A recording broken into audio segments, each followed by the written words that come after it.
कक्षा 10 की प्रश्नमाला 2 वास्तविक संख्याएं।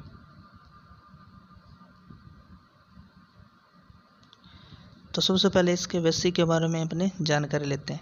तो वास्तविक संख्याएं दो प्रकार की होती है। एक होती है परिमेय संख्याएं और दूसरी होती है अपरिमेय संख्याएं। परिमेय संख्याएं कौन सी होती है? वे संख्याएं जिसे p/q के रूप में लिखा जा सकता हो और जहां पर q कभी भी क्या नहीं होना चाहिए, 0 नहीं होना चाहिए। जैसे 5 होता है, आप इसको 5 लिखो चाहे बटा में 1 लगाओ, ठीक है। तो ये क्या कहलाता है? 5, 6, 2/5, ये सभी क्या होती है? परिमेय संख्याएं होती है। अब आगे बात करते हैं अपरिमेय संख्याएं। तो परिमेय संख्याएं 1 नंबर, देखो जो रूट वाली संख्याएं होती है, जैसे √m मान लिया, √n मान लिया। अब m और n की जगह कोई भी संख्या हो सकती है। तो इसमें भी कंडीशन होती है कि रूट के अंदर ये क्या नहीं होना चाहिए, पूर्ण वर्ग संख्या नहीं हो, तभी ये क्या कहलाती है? अपरिमेय संख्या कहलाती है। यदि ये पूर्ण वर्ग संख्या हो, जैसे 225 हो, तो ये किसका होता है? 15 वर्गमूल हो जाएगा, तो ये क्या बन जाएगी? परिमेय संख्या। अगर 625 हो, 625 का वर्गमूल भी कितना होता है? 25 होता है, तो ये दोनों ही कौन सी हो जाएगी? परिमेय संख्या। अगर पूर्ण वर्गमूल नहीं हो, जैसे 323 दे दे, √111 दे दे, तो इनका पूर्ण वर्गमूल संभव नहीं है, तो ये कौन सी हो जाएगी? अपरिमेय संख्या। ये कौन सी हो जाएगी? अपरिमेय संख्याएं, ठीक है। उसके बाद 2 नंबर, यानी कि एक तो जिसका पूर्ण वर्ग नहीं हो वो अपरिमेय संख्या होती है। दूसरा होता है कि जो पाई का मान होता है, पाई, तो पाई हमेशा क्या होता है? अपरिमेय संख्या होती है। उसके बाद में 3 नंबर देखो, अशांत व अनावर्ती दशमलव प्रसार, यानी कि जिन संख्याओं का दशमलव प्रसार अशांत और अनावर्ती हो, जैसे 10, 100, दशमलव के बाद में 10, 100, फिर 1000, यानी कि 1 के बाद में 1 0 की आवृत्ति हो रही है, उसके बाद 2 0 आ रहे हैं, उसके बाद 3 0, यानी कि ये कौन सा है? अशांत है और अनावृत्ति। तो ये 3 प्रकार की अपरिमेय संख्या होती है। बाकी जो रहेगी वो कौन सी होती है? परिमेय संख्या है। इसके बाद में है देखो यूक्लिड विभाजन प्रमेयिका। इसके बाद में आपके आती है यूक्लिड विभाजन प्रमेयिका,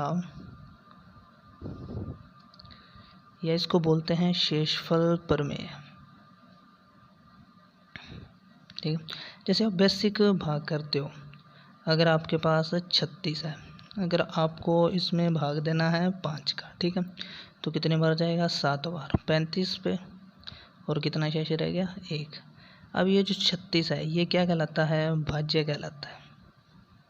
ये जो 5 है ये क्या कहलाता है? भाजक कहलाता है। और भागफल कितना हो जाएगा? 7, और शेषफल कितना बचता है? 1। तो इसी के आधार पे अपने शेषफल प्रमेय बना सकते हैं। देखो अगर आप 5 को 7 से गुणा करते हो और 1 को इसमें जोड़ देते हो, तो किसके बराबर हो जाता है? ये 36 के बराबर।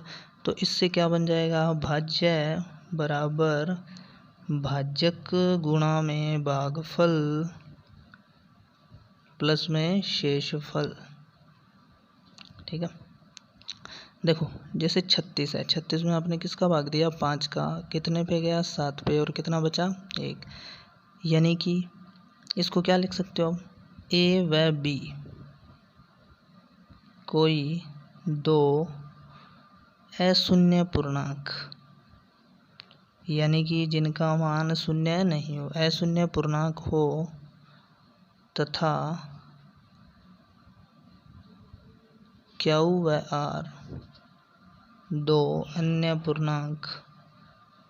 पूर्णांक इस प्रकार हो कि A बराबर BQ प्लस में R।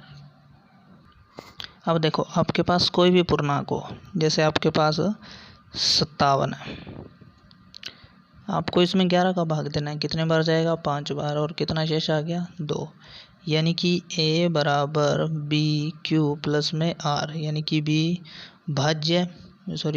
भाज्य भाजक भागफल और शेषफल। ये जो b होता है ये हमेशा किसके बराबर होता है? HCF। और इस कब होएगा? जब r बराबर क्या आ जाएगा? 0। जब यहाँ पे 0 आ जाए तो b हमेशा क्या कहलाता है? HCF कहलाता है। अब देखो, यदि a कोई समधनात्मक पूर्णांक हो तो, अब देखो सम संख्या कौन सी होती है? जिसमें 2 का पूरा भाग चला जाए। यदि आपके पास 16 है, इसमें अगर 2 का भाग देते हो, ठीक है, तो कितने बार जाएगा? 8 बार जाएगा। प्लस में कितना बचेगा? 0 बचेगा, ठीक है। यदि इसको a मान लिया तो b कितना हो जाएगा? 2। ये क्या कहलाता है? क्यू। तो कोई भी समधनात्मक पूर्णांक किस रूप का हो जाएगा? 2 क्यू। अगर एक एग्जाम्पल और लेना चाहते हो, जैसे देखो 18 में 2 का भाग देते हैं तो कितने पे जाएगा? 9 पे, प्लस में 0। तो यहाँ पे 2 ये क्यू यानी कि भागफल, 0 शेषफल, और 18 क्या हो जाएगा? a। तो क्या बन जाएगा? a बराबर 2 क्यू। तो कोई भी धनात्मक पूर्णांक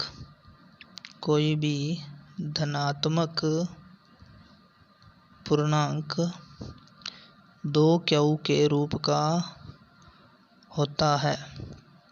यानी कि अगर आप कोई भी सम संख्या लेते हो, धनात्मक सम संख्या लेते हो, तो उसमें 2 का भाग जाने पे हमेशा शेषफल कितना आएगा? 0 आएगा।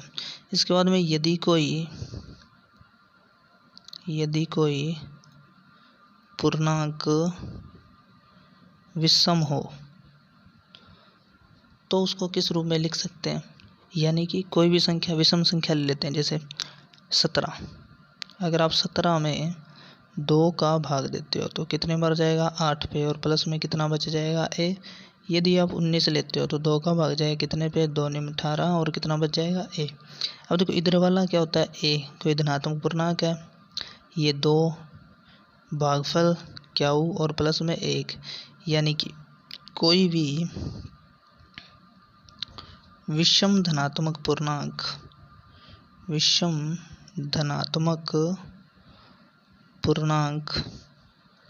2 क्यू प्लस 1 के रूप का होता है। यानी कि कोई भी विषम संख्या ले लो, अब 101 ले लो, 103 ले लो, हमेशा 2 का भाग दोगे तो कितना शेषफल बचेगा? 1 बचेगा, कोई भी विषम संख्या हो। अब देखो आगे है यूक्लिड विभाजन प्रमेयिका से HCF निकालना। आपको कोई भी 2 पूर्णांक दे, जैसे 81 व 237, ठीक है। तो सबसे पहले देखेंगे 237 क्या है? 81 से बड़ा है। अब यूक्लिड विभाजन प्रमेयिका क्या थी? यूक्लिड विभाजन प्रमेयिका क्या थी? भाज्य बराबर भाजक गुणा भागफल प्लस में शेषफल। तो इसमें आपको क्या करना है? जो बड़ी संख्या होती है उसको क्या मानेंगे? भाज्य, और जो छोटी संख्या होती है उसको भाजक। अब देखो 80 मान लेते हैं इसको, ठीक है। 80 का अगर भाग देते हैं 3 पे जाता है तो कितने बार जाएगा? 81 का 2 पे जाएगा, और शेषफल कितना आएगा इसमें? 75 आ जाएगा, ठीक है। अब देखो फिर से 81 और 75 में बड़ा कौन है? 81 है। अब देखो आपको पहले ही बताया था, अगर यहाँ पे आपका शेषफल 75 अगर 0 आ जाता, यहाँ पे 75 की जगह क्या आ जाता? 0 आ जाता, तो 81 आपका क्या हो जाता? HCF हो जाता। तो 75 81 के क्या बराबर नहीं है। तो फिर से एक बार करेंगे, यानी कि जो बड़ी संख्या है उसको भाज्य की जगह रखेंगे, 75 का इसमें भाग देंगे, कितने बार जाएगा? 1 बार, और कितना बार रह जाएगा शेष? 6। कितना रह जाएगा? 6।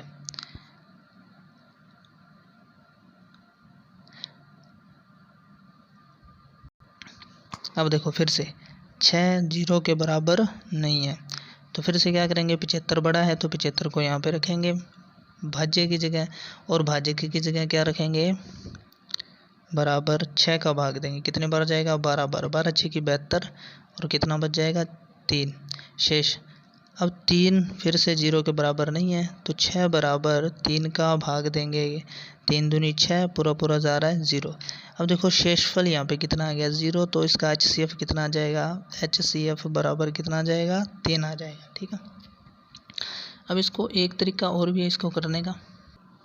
अब देखो पीछे जो भी अपनों ने प्रक्रिया की थी, अब उसको समझते हैं कैसे की थी। ठीक है, दिया था आपको 237 और क्या दिया था 81। ठीक है, तो आपको क्या करना था, 237 में 81 का भाग देना था। कितने पे गया था, 3 पे। ठीक है, 3 एकम 3, सॉरी ये 2 पे जाएगा, 2 पे जाएगा, कितना जाएगा 2 एकम 2, 2 अट्ठे 16, तो 7 में से 2 गया 5, 13 में से 6 गया 7, तो कितना बच जाएगा 75। अब जो ये 81 है ये कहाँ पे आ जाएगा, भाज्य की जगह आ जाएगा। 81 में कितनी बार जाएगा, 75 का भाग 1 बार, कितना शेष रह जाएगा 6। ठीक है, अब ये जो 6 है ये क्या बन जाएगा भाज्यक, और भाज्य क्या बन जाएगा आपका 75। अब 75 में भाग जाएगा कितने बार, 12 बार, 12 6 की 72, तो कितना शेष रह जाएगा 3। अब ये जो 6 है ये क्या जाएगा आगे आ जाएगा, 6 में कितनी बार भाग जाएगा 2 बार, 3 दूनी 6 बराबर 0। तो ये जो 3 है जिसका भाग देने पे किसी संख्या में 0 आ जाता है, तो जो भाज्यक होता है वो क्या कहलाता है, HCF कहलाता है। तो इस पे आधारित जो भी क्वेश्चन है आपकी बुक में तो वो आप कर लेना। अब देखो आगे आपके 2.1 का पहला क्वेश्चन, दर्शाइए कि एक विषम धनात्मक पूर्णांक का वर्ग, पूर्णांक संख्या का वर्ग 8 क्यू के +1 के रूप का होता है, जहाँ क्यू एक धनात्मक पूर्णांक है। आपको क्या दे रखा है कि विषम धनात्मक पूर्णांक। अब पहले आपको बताया था कि माना, तो सबसे पहले क्या करेंगे, माना ये कोई धनात्मक पूर्णांक है, धनात्मक पूर्णांक है। अब आपको पता है कोई भी विषम धनात्मक पूर्णांक, कोई भी विषम धनात्मक पूर्णांक किस रूप का होता है। अगर आप कोई भी विषम धनात्मक पूर्णांक, जैसे आप 17 में 2 का भाग देते हो तो एक शेषफल आएगा, 19 में 1 का भाग देते हो तो एक शेषफल आता है, 21 में 1 का भाग देते हो तो हमेशा एक शेषफल आता है। ठीक है, तो किस रूप का हो जाएगा, 2n+1 के रूप का होता है। अब देखो आप यहाँ पे n ले सकते हो, m ले सकते हो, x y कुछ भी ले सकते हो। ठीक है, n की जगह, तो a बराबर क्या आ जाएगा 2n+1, यहाँ n की जगह कुछ भी हो सकता है आपके 0 1 2 3। ठीक है, अब क्वेश्चन में क्या कहा कि एक विषम धनात्मक पूर्णांक संख्या का वर्ग, तो आपको इसका भी क्या करना पड़ेगा, वर्ग करना पड़ेगा, 2n+1 की होल स्क्वायर, यानी कि a+b की होल स्क्वायर। तो a स्क्वायर बराबर 2 की स्क्वायर कितनी होती है 4, n स्क्वायर प्लस में 1 की स्क्वायर 1, 2ab, यानी कि 2 को 1 से किया 2 एकम 2, 2 दूनी 4, 4n। अब देखो आप इसको इस तरीके से भी लिख सकते हो कि 4n² प्लस में 4n प्लस में 1। ठीक है, अब इन दोनों में कॉमन क्या, देखो 4n कॉमन है, बाहर रखा, इसमें भाग दिया तो n बचा, प्लस में 4n में भाग दिया तो 1 और प्लस में 1। अब देखो कोई भी दो, इसको समझने से पहले देखो कोई भी अगर आपके पास दो, जैसे दो लगातार संख्याएं आ जाए तो उनका हमेशा गुणनफल आएगा, वो क्या आएगा, हमेशा सम संख्या आता है। अगर 9 को 10 से करते हो तो भी कितना आएगा 90, अगर 8 को 9 से करते हो तो भी कितना आएगा 72, यानी कि इसमें इकाई अंक 0 0 2, यानी कि कौन सा आ रहा है, ये सम संख्या आ रहा है। ठीक है, अब देखो 8, इसको 8 लिख सकते हो, गुणा में 8 प्लस 1 लिख सकते हो ना।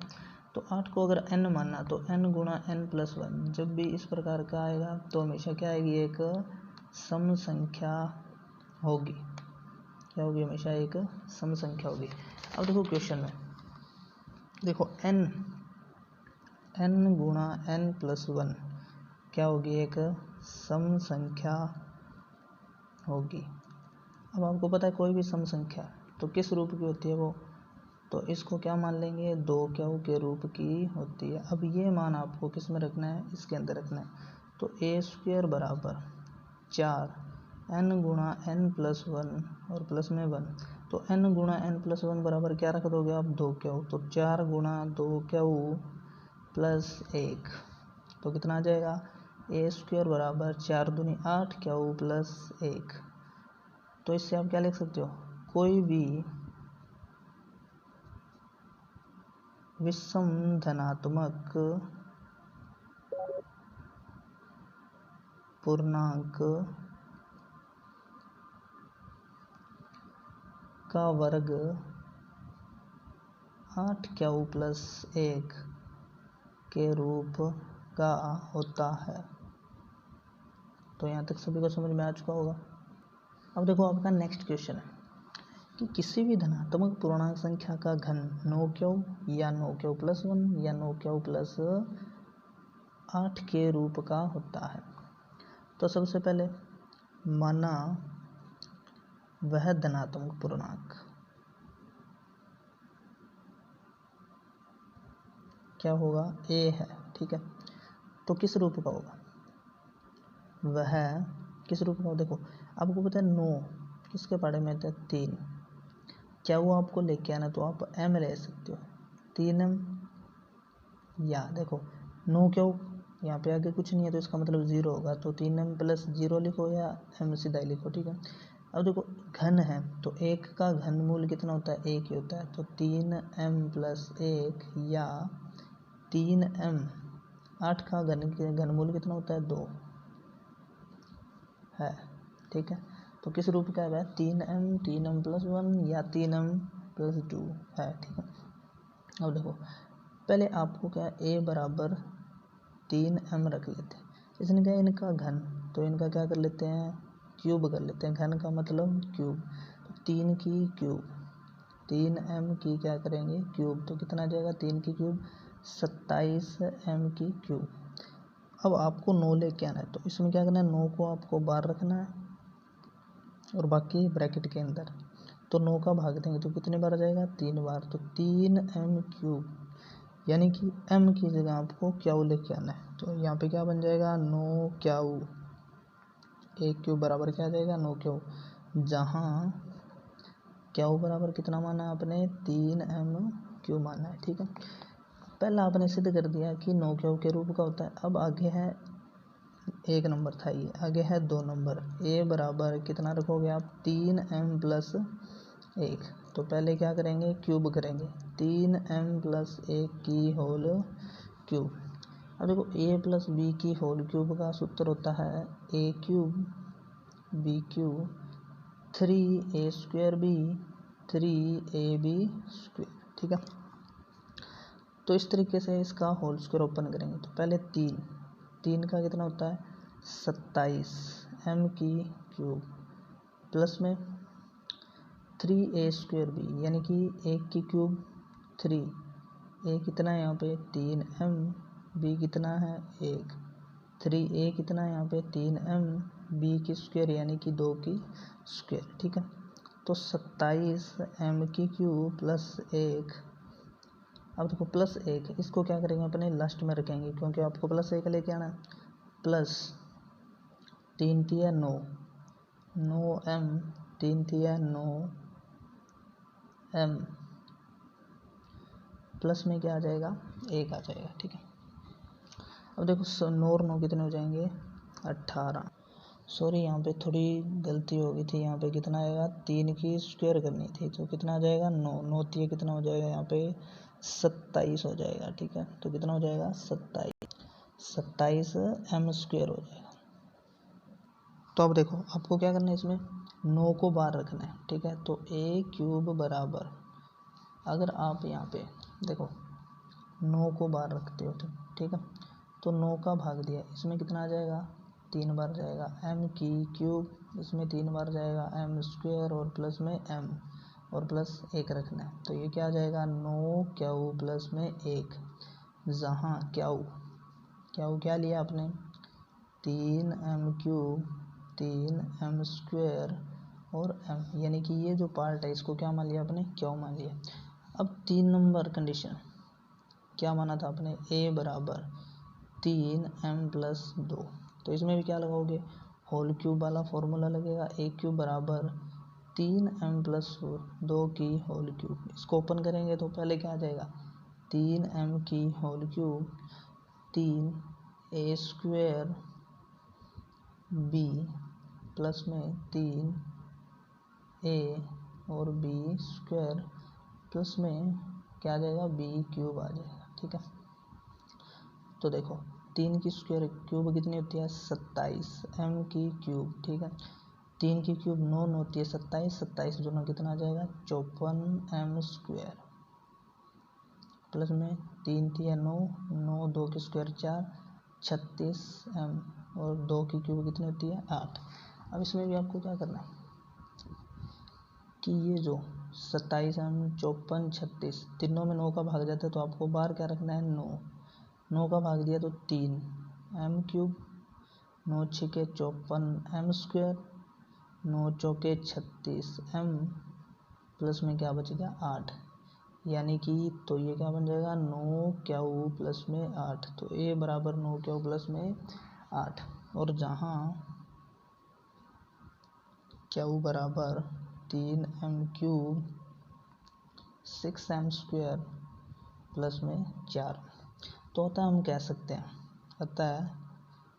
कह सकते हैं कि धनात्मक संख्या का घन 9q प्लस 1 या 9q प्लस 8 के रूप का होता है। अब देखो आपका नेक्स्ट क्वेश्चन 5वां। तो चौथा जो क्वेश्चन आपका यूक्लिड विभाजन प्रमेय कैसे HCF ज्ञात करना है, तो पहले आपको वैसा क्वेश्चन करवा चुका हूँ। ठीक है, तो इसके आगे नेक्स्ट क्वेश्चन है 5वां। यदि संख्या 408 और 1032 का HCF को 1032 माइनस 408 गुणा में 5 के रूप में व्यक्त किया जाता है तो x का मान ज्ञात कीजिए। ठीक है, इसका मतलब है कि 408 और 1032 का जो HCF आएगा वो इसके क्या होगा, बराबर होगा। तो सबसे पहले यूक्लिड विभाजन प्रमेयिका से, ठीक है, 1032 व 408 का क्या निकालना है आपको, HCF निकालना है। ठीक है, तो 1032 बड़ा है तो 1032 बराबर 408 का भाग देंगे तो कितने बार जाएगा, 2 पे जाएगा। ठीक है, 408 दूना 816, 816 को घटाएंगे तो कितना आ जाएगा, 216 आ जाएगा शेषफल। ठीक है, अब देखो 216 और 408 में बड़ा 408 है, तो ये क्या हो जाएगा, भाज्य। किसका भाग दोगे, 216 का। 216 दूना 432 होता है, ज़्यादा हो जाएगा तो कितने पे जाएगा, 1 पे। अब 216 घटाएंगे तो कितना आ जाएगा, 192 आ जाएगा। कितना आ जाएगा, 192 आ जाएगा। अब देखो 216 बड़ा है तो 216 भाज्य है बराबर भाज्य का क्या हो जाएगा, अब की बार 192। एक बार जाएगा, घटाएंगे तो कितना आ जाएगा, प्लस कितना शेषफल आएगा, 192 तो कितना आ जाएगा, 24 आ जाएगा। ठीक है, कितना आ जाएगा, 24। अब देखो 24 छोटा है, 192 बड़ा है, तो 192 बराबर 24 का भाग देंगे तो कितने बार जाएगा, 8 पे जाएगा। 24 8 192 और प्लस में 0। अब देखो जब शेषफल 0 आ जाता है, जिसका भाग दिया जाता है वो क्या कहलाता है, HCF। तो HCF कितना आ जाएगा, 24 आ जाएगा। अब देखो क्वेश्चन में क्या दे रखा था, जो HCF है बराबर 24 को किसके रूप में व्यक्त किया जा सकता था,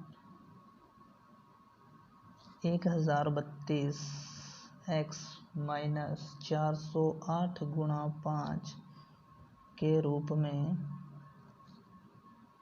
लिखा जा सकता है। यानी कि 1032 x माइनस 408 गुणा में 5, इसका मान किसके बराबर होगा, 24 के बराबर होगा। तो 408 को 5 से गुणा करते हैं तो कितना है 4 5 20, 8 दूनी 16, यानी कि 2016 बराबर 24, सॉरी 1032 माइनस 2016 बराबर 24, माइनस का इधर जाएगा किसका हो जाएगा, प्लस का हो जाएगा। अब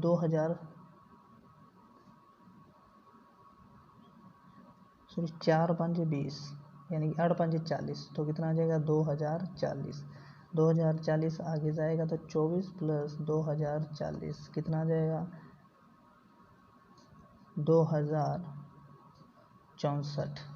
तो x बराबर x के गुना में है तो 2064 बटा में 1032 कितना आ जाएगा 2 आ जाएगा। तो आपको इसमें क्या ज्ञात करना था, x का मान ही ज्ञात करना।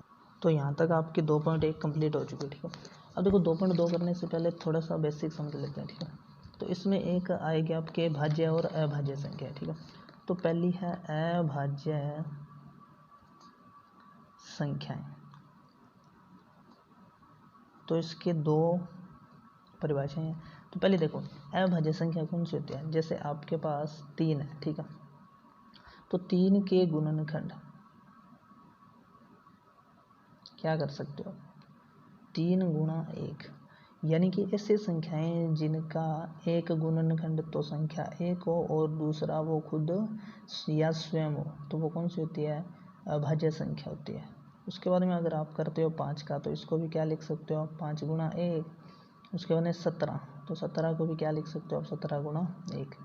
या आप लिख सकते हो ऐसी संख्याएं जिसमें केवल और केवल स्वयं का ही पूरा पूरा भाग जाता है, कौन सी होती है, वो अभाज्य संख्याएं होती है। उसके बाद में है भाज्य संख्याएं। भाज्य संख्याएं जैसे आपके पास 4 है, ठीक है। तो 4 के गुणनखंड करते हो तो इसको आप 2 गुणा 2 भी लिख सकते हो, 4 गुणा 1 भी लिख सकते हो। यानी कि स्वयं के अलावा अन्य संख्याएं भी आ रही है, यानी कि जिसके एक से अधिक गुणनखंड हो तो कौन सी होती है, वो भाज्य संख्याएं। या आप कह सकते हो स्वयं के अलावा किसी अन्य संख्या का भी पूरा पूरा भाग जाता है, तो वो कौन सी संख्या होती है, आपकी भाज्य संख्याएं होती है। तो सबसे छोटी जो भाज्य संख्या होती है, सबसे छोटी अभाज्य संख्या 2 होती तो यह एक सम संख्या है। बाकी सभी सम संख्याएं क्या होती है, भाज्य संख्या होती है। लेकिन एकमात्र 2 ऐसी संख्या जो क्या है, अभाज्य संख्या और सबसे छोटी है। एक है न तो भाज्य संख्या है और न ही अभाज्य है।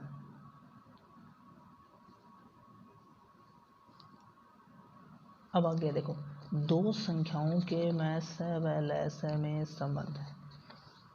यदि आपके पास 2 संख्याएं हैं, 2 संख्याएं a व b है, तो उनका गुणनफल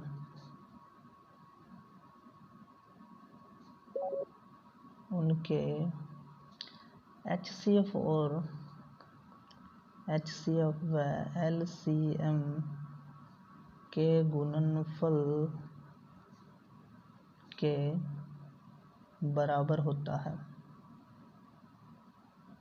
यानी कि HCF गुणा में LCM बराबर किसके होगा, A गुणा B के, ठीक है। तो इस पे आधारित एक क्वेश्चन हर बार आपके एग्जाम में पूछा जाता है, ठीक है। तो इसमें क्वेश्चन कैसे आता है, अगर आपको LCM दे दे, संख्याएं दे दे, तो HCF कैसे निकालोगे आप, HCF बराबर A गुणा B बटा में LCM। या अगर आपको LCM पूछ ले, HCF दिया हो A गुणा, तो क्या आ जाएगा, दोनों संख्याओं का गुणा ऊपर आ जाएगा, बटा में क्या आ जाएगा HCF। इसी प्रकार अगर एक संख्या दे दे, दूसरी ना दी हो, तो B निकालनी है तो A इसके बटा में आ जाएगा, अगर A निकालना है तो B इसके बटा में आ जाएगा।